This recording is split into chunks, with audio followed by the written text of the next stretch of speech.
ISG katanya dihentikan ya? Gimana Pak hari ini? Aduh. Ya, saya kan jatuh karena berita yang MSCI itu yang menganggap kita kurang transparan dan banyak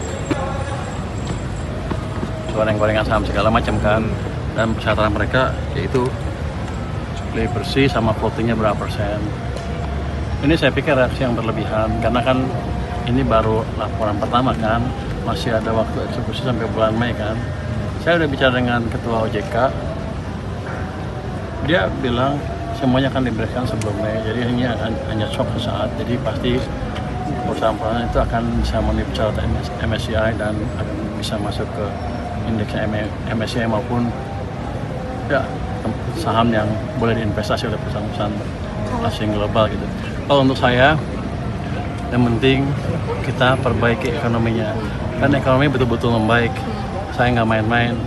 Ini habis ini saya akan lantik sekitar 33-34 pejabat bea cukai baru. Saya putar, saya rotasi, yang nggak perform saya geser ke pinggir. Pokoknya yang saya nggak mencurigakan saya geser ke pinggir.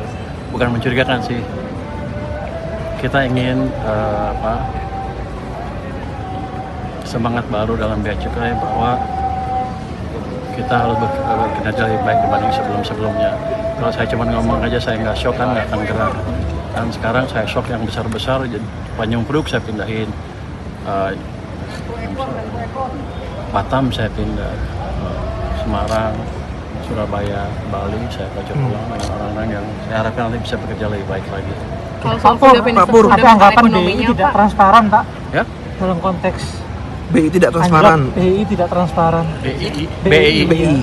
Kan saya bilang dari pertama itu waktu saya di bursa kan, saya bilang dia minta insentif. Saya bilang perbaiki pasar saham dari ulah para penggoreng saham. Sebetulnya arahnya ke situ. Cuman kemarin mereka geraknya agak pelan atau mungkin masih dalam plan mereka. Seharusnya sih saya udah cek dengan Gubernur Bank Ketua OJK tadi, dia clear akan membereskan semua yang disebutkan di MSCI tadi sebelum Mei. Jadi kalau saya bilang sih ini kesempatan baik karena kemarin terlalu tinggi. Pak, ada upaya nggak sih Pak? Ekonominya memang dalam kondisi yang bagus. Oh bagus, karena gini, saya dengan BI sudah lebih sinkron sekarang kebijakannya, moneter, fiskal, dan investasi kan diperbaiki terus.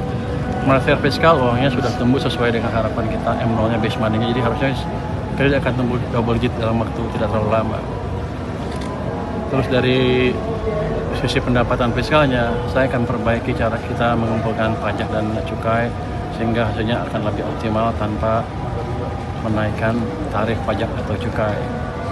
Nah, terus nanti kita akan dorong semua kementerian lembaga untuk belanja tepat waktu, tepat sasaran.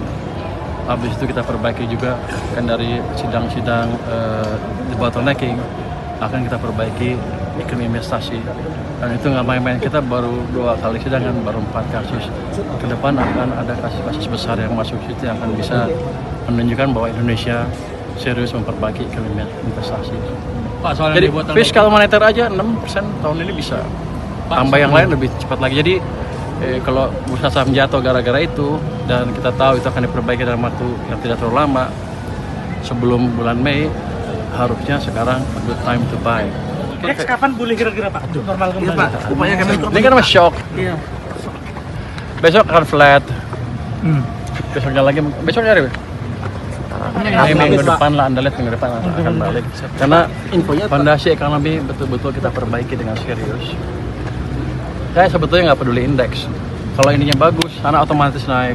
Cuma ini karena berita negatif tadi kan, kita tidak dianggap transparan, floatingnya nggak cukup besar sehingga bisa dipermainkan harganya seperti itu. Banyak penggoreng di pasar saham yang bebas berkeliaran, untungnya banyak, sementara yang investor kecil mungkin sebagian dirugikan oleh BI disikat aja BI. apa? BI. BI Anda yang sikat lah. Apa lah? Oh itu kan saya udah minta ke OJK untuk mengkoordinasi dengan BI, dia akan mempercepat itu. Sekarang bulan apa? Januari. Ya ada, kalau Maret sampai akhir Maret nggak jalan, saya akan ke sana sebagai ketua KSSK. Pak, Tapi kan kita biarkan mereka kerja dulu sesuai dengan masing-masing. Siap, makasih Pak. Terima kasih.